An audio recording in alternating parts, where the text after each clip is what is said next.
এবার champion trophy নিয়েও শঙ্কায় আছেন সাকিব আল হাসান। সরকার পতনের পর থেকেই যেন সাকিবের জন্য লাল সবুজের জার্সি গায়ে জড়ানো যেন এক স্বপ্নের মতো হয়ে দাঁড়িয়েছে। সরকার পতনের পর পাকিস্তানের সাথে সাদা পোশাকে টেস্ট সিরিজ খেলেছিলেন সাকিব আল হাসান।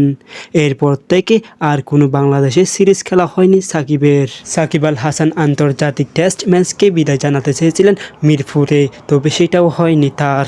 সাকিব আল হাসান আন্তর্জাতিক টি-20 থেকে অনেক আগেই অবসর নিয়ে নিয়েছেন, তবে ওয়ানডেতে অবসর নেওয়ার কথা হয়েছিল চ্যাম্পিয়ন ট্রফি খেলার পর। তবে এখন চ্যাম্পিয়ন ট্রফি সাকিব আল হাসান খেলতে পারবেন কিনা তাও এখন সেটা বলা যাচ্ছে না।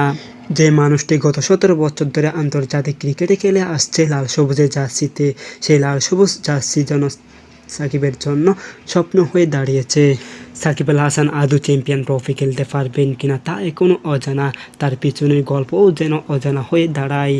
চ্যাম্পিয়ন ট্রফি শুরু হতে আর বেশি দেরি নাই। চ্যাম্পিয়ন ট্রফি শুরু হবে ফেব্রুয়ারি মাস থেকেই। তবে কয়েকদিন আগে বিসিবি সংবাদ সম্মেলনে জানান সাকিব এবং তামিম তারা এখনও অবসর নেননি, তবে তারা চ্যাম্পিয়ন ট্রফিতে খেলা নিয়ে তাদের ভাবনায় আছেন। সব কিছু ঠিকঠাক থাকলে তারা চ্যাম্পিয়ন ট্রফি খেলতে পারবে।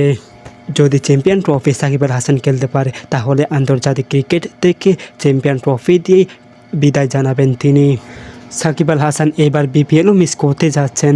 তিনি চট্টগ্রাম কিংস হয়ে খেলার কথা রয়েছে, তবে তার পরিস্থিতির কারণে আর বিপিএল খেলা হচ্ছে না। বিপিএলে সাকিব আল হাসান না থাকার কারণে এবার ভক্তরাও তাকে মিস করতে যাচ্ছে।